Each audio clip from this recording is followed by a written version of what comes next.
Oh wait, I gotta look. Barb Blair, who owns Knack in Greenville, has some introductions to make. This is Willa. This is Willa? Yes, this is Willa.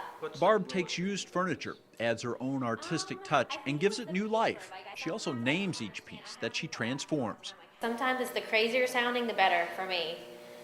So, but to me that pattern, I don't know, it says Willa. Willa is fairly typical of the work that Barb Blair does. You will get hate mail over me painting furniture, I guarantee you. But sometimes if it's a really nice wood, I try to just leave it the natural wood. This piece, the top of it was like really, really scratched all in here, just big scratches all over it. And so I thought, you know what, I'm just gonna take this handmade paper and line the inside of the top with it and then leave it natural wood. Another nearby piece needed a lot of work to resurrect it. There were army badges stuck in here with gunk and pennies stuck in junk, and there was just so much stuff in here, and I had to take a chisel and just get everything off. In addition to that, the veneer top was broken, as were two of the legs. This leg down here was completely returned. It was missing half of the entire leg. This leg on the other side was like completely shattered. What once was undoubtedly headed for the trash pile is now beautiful and useful. And then I always paint the back, and I always put my sticker on, my stamp on there. This piece also has a new name, Aziel. I want the oldest, like grandma sounding name I can find, and I like it because it's like grandma's got a whole new attitude now, you know, with the pieces and they're redoing. But I just love the older names because I feel like it captures the character of the pieces as well. Furniture comes to Barb oftentimes homeless and seemingly hopeless. She makes it all better, dresses it up, and sends it back out into the world with a new name and a new purpose. It does take time for that to happen. This piece doesn't have a name because it's a couch, and I haven't done anything to it yet except bring it in here, but I guess I should name it. The couch was a friend's whose husband didn't care for it. Barb, however, sees potential. That's what I would love about this one, is that this would be totally vintage and retro, and then you would add some modern flair with painting the wooden part like a high gloss. Over the past several years, numerous pieces of furniture have been taken from being outcast to commanding attention as the most interesting feature in the room. My whole goal and purpose is to take something that's been cast off, something that has been forgotten, and turn it into something that is relevant and fresh and unforgettable. There's something that always stands out about these pieces of furniture, whether it be the legs, whether it be the carving in the detail, whether it be even knobs, faces can appear out of things with knobs, and it just, and not in a weird way, but just furniture has a personality.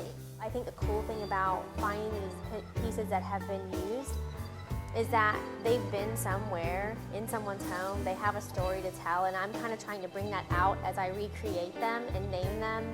Most people will look at an old neglected table or chair and figure it's time for something new.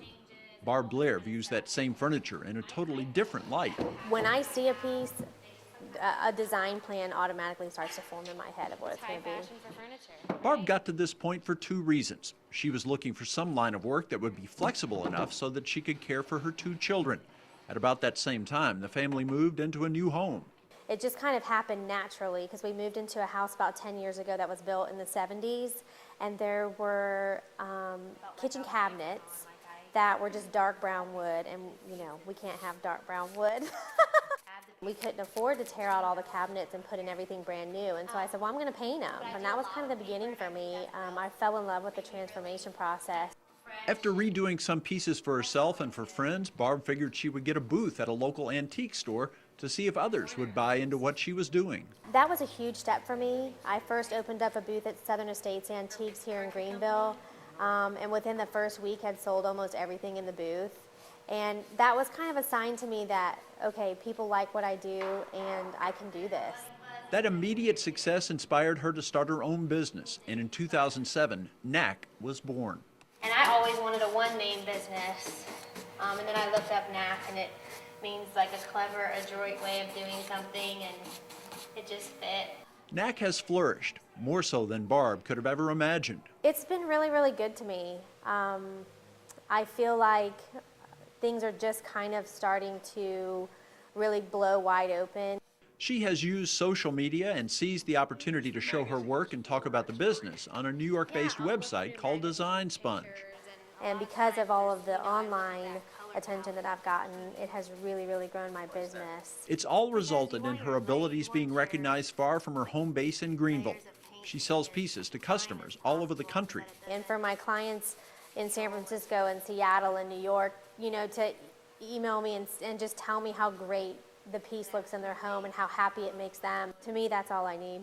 Just this month, even more people are seeing her work and learning about Barb Blair's talents. Southern Living just shot here last month. It'll be in the February. I'll have some pieces in the February issue. That spread featured this and several other pieces. Barb is also set to publish her own book in 2012. It will be similar to the design books that others have produced that she has always loved so much. They haven't given me a title yet. Right now they're just calling it Before and After Furniture Refinishing, but they say the name will change 10 times before we actually publish. Knack and Barb have prospered, but there are always more pieces to transform and plenty of ideas about taking the concept even farther. Of course, I would love to design my own furniture someday. There's a lot that can happen. So we'll see.